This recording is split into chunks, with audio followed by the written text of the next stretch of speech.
going to be a contrarian. I'm not going to answer yes or no because there is no issue for government that lends itself to a flat yes or no answer. I believe that we've got to complete the recycling programs that we started before we start embarking on adding more things to it. I don't have enough information about how you would recycle compostables. I'll get that word out. Y'all, please forgive me. I'm taking antihistamines, which are making my mouth so dry. It's difficult to talk. I don't have enough information about that to say yes or no. But there are things that we need to do in Athens before we start on a new program. We have no recycling for multifamily. We have no recycling for our small businesses. And that's a huge amount of waste that's going into our landfills. So I support with recycling, absolutely. It's something I've been an advocate of from the beginning. We're doing a wonderful job of it, but I'm not ready to say yes or no on this.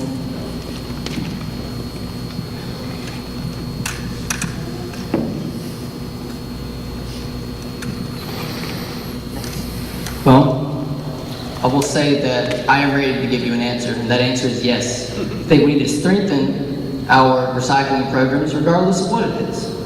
So as mayor, yes, I will work on recycling, and that will be one of my number one priorities.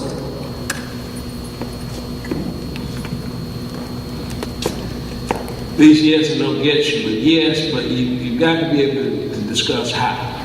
There are incentives that we need to put in place to make this a viable thing for people to do it.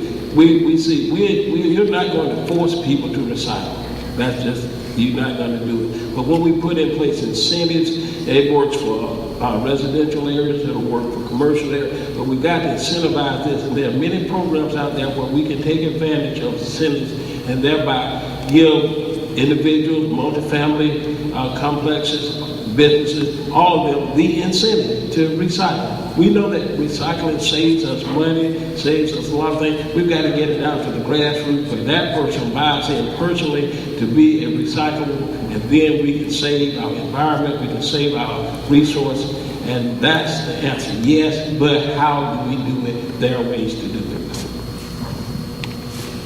I'll try to keep it with the format of quick. I'd say yes, tentatively. And that's because, like everyone else said, I think we need to know more information about how we're going to implement that. And so, yes, tentatively. I'll save my comment for the bad question. I'd say yes.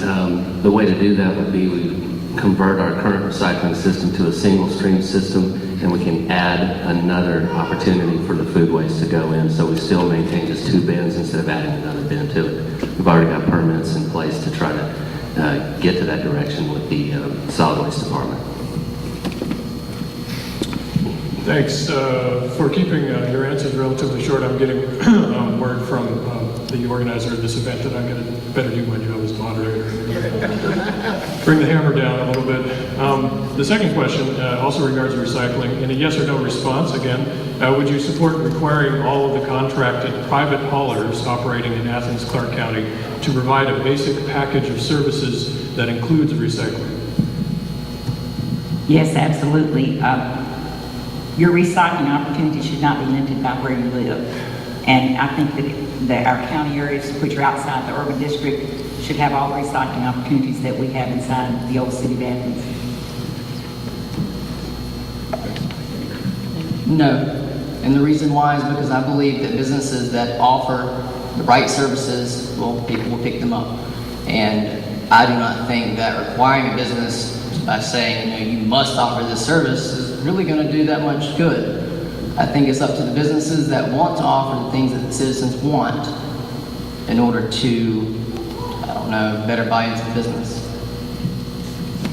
As I said, yes, on recycling, again, I add the how. We need to have incentives. Once you have mandates, you almost take away the incentives because everybody got to do it. There's a best way to do this, and by adding appropriate incentives to this, then we can ensure getting the best results from it. We don't want people just jumping through hoops and not getting the right results just because it's mandated. You know how we do on things that are mandated. We do it, but not really. We do it in the spirit of the letter of the law, but not the spirit. But when you put in incentives, then that will give them the additional leeway and additional drive to do this. So I say we need to offer it, but not as a mandate, but with proper incentives, they will take advantage of it.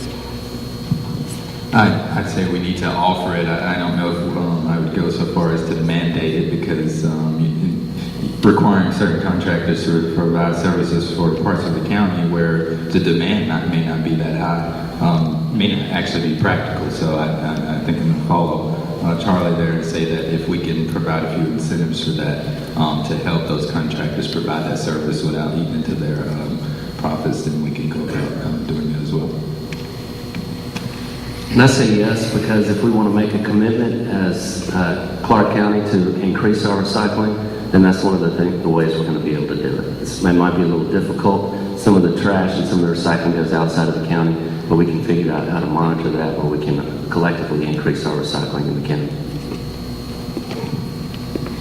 Thank you. And we have one final question regarding recycling, and it's also in the form of a yes or no, very short response. Cities across the country have introduced a fee on the use of new plastic bags. In a yes or no response, would you support a similar program in Athens, Clark County? Again, if I had to give a yes or no, I would give a pass. I'm absolutely for eliminating petrol-based products from our lines. Again, we don't know what kind of cost we'd be imposing on our merchants. We don't know what kind of convenience we'd be causing on our citizens. And we could very well be driving people away to other counties to shop and make a very unfair environment for our businesses here. I'm going to go with no. I don't think that we need to mandate that tax, because obviously what it would do to businesses, as Nancy said. Definitely no on that. We get into areas where we're dealing with business operations. Again, and I keep saying that when you put incentives in place, when you give them a reason to do it, then more often you find it. We may find ourselves spending more money trying to enforce this than we could ever achieve by putting it in place. So we need to be careful about that. And mandates are always difficult to enforce and even more difficult to follow and to moderate and to even determine if they're working until way down the road. So we need to be careful on that. And I told you this one was coming. I actually looked into the backpacks a little bit, and this will be quick, but I'm hesitant to say yes simply because of what I've seen in other cities. In Seattle, they imposed a 20 cents per bag tax, which is pretty healthy. I mean, if you're going to the store and you're getting groceries and you've got 10 bags, that's an extra $2 on top of that. Now, what they do to get supermarkets to implement that is they give the supermarket 5 cents of every bag so that they can impose that limit. But the problem that I have is what Nancy said, is if we do that here in Clark County, we've got Oconee County so close. You know, you just go to Walmart in Oconee County, go to Lowe's over there and save a few dollars from bag taxes. But I think we've got to potentially look at a way where we can decrease the amount of waste that